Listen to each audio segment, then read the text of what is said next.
चलेगा, अब हिंदू राष्ट्र बन जाना चाहिए, सब इतने अलग अलग राष्ट्र एक बन जाएगा तो क्या दिक्कत है? एक चीज़ बताइए, नेपाल हिंदू राष्ट्र बना था, वहाँ की क्या दुर्दशा हुई? आप चाहते हैं कि भारत बर्बाद हो जाए? आप लोगों की अहम भूमिका होगी, जो हिंदू राष्ट्र के समर्थन में है ना।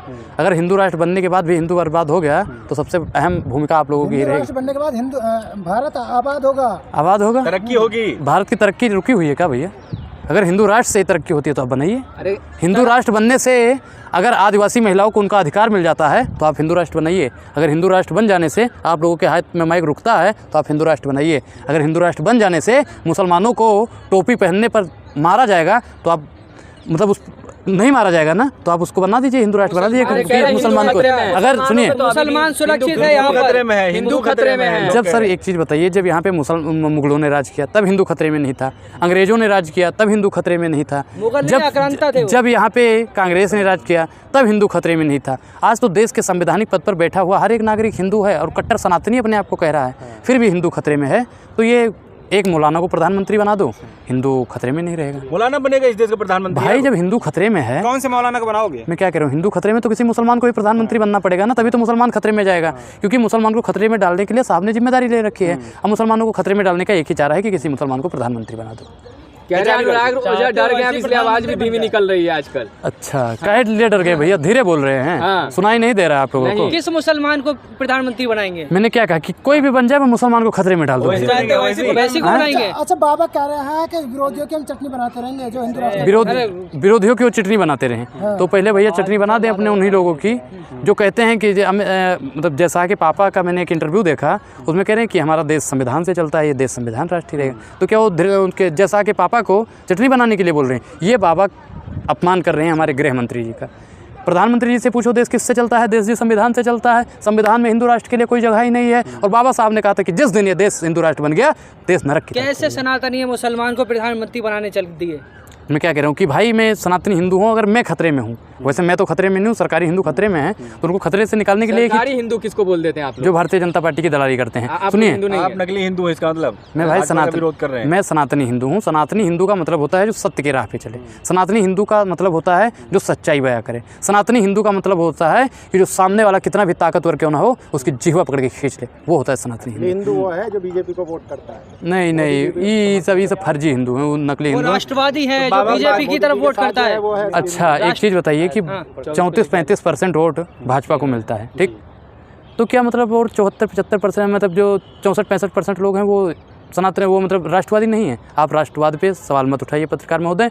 कायदे में रहोगे तो फायदे में रहोगे। धमका रहे हैं? नहीं, हम धमकी नहीं दे रहे हैं, आपको समझा रहे हैं। कह रहे हैं ना, सनातन का प्रचार कर रहे हैं पाकिस्तान में। तो सनातन का मैं क्या कह रहा हूँ कि अखंड भारत के मैं पक्ष में।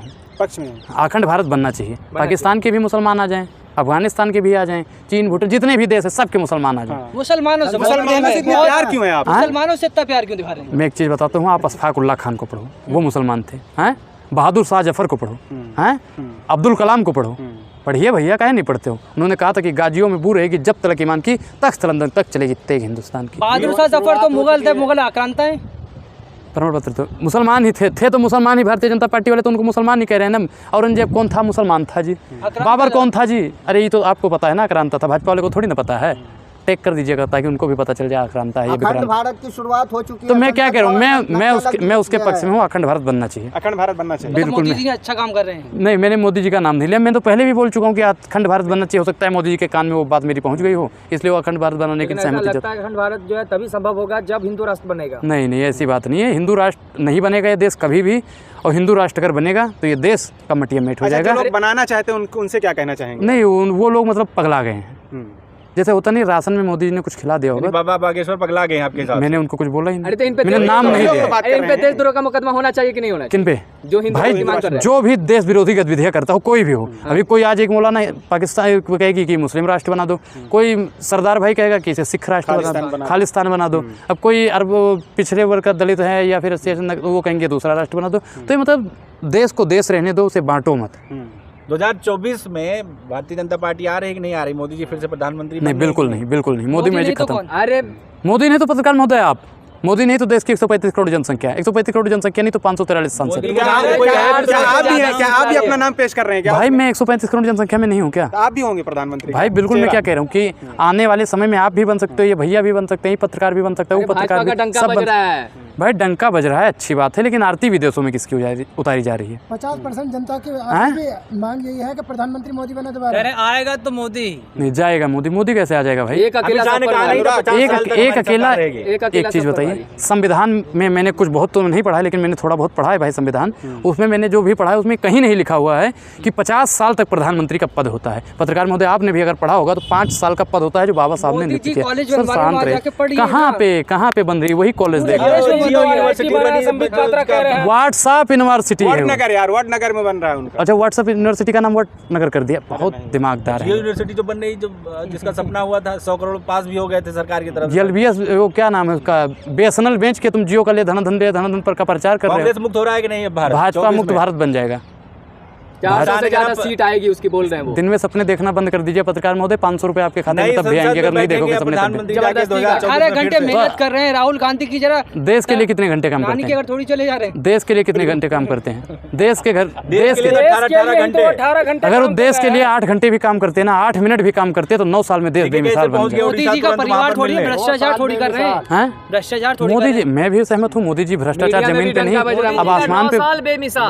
9 साल में जनता का हुआ है बेहाल, और 9 साल में आपको पता है किसका विकास हुआ है? अडानी जी का साथ है, जैसा का विकास है, और 135 करोड़ जनसंख्या का सत्यानाश है। अच्छे दिन आ गए, अच्छे दिन तो हमारे बुरे दिन लौटा दो, हमें आपके अच्छे दिन नहीं चाहिए। हमें वही 400 वाला भैया सिलेंडर लौटा दो, हमें आपका 1200 वाला नहीं चाहिए। हमें हमारे पुराने दिन लौटा दो, वही भैया 50 रुपये लीटर वाला पेट्रोल डीजल ही लौटा दो, हमें नहीं चाहिए मोदी जी आपके अच्छे दिन। अनुराग ओझा 2024 में भाजपा को ला रहे हैं कि नहीं ला रहे हैं? बिल्कुल नहीं, मैं भाजपा को वोट नहीं दूंगा। नहीं दोगे? बिल्कुल इससे पहले दिए थे?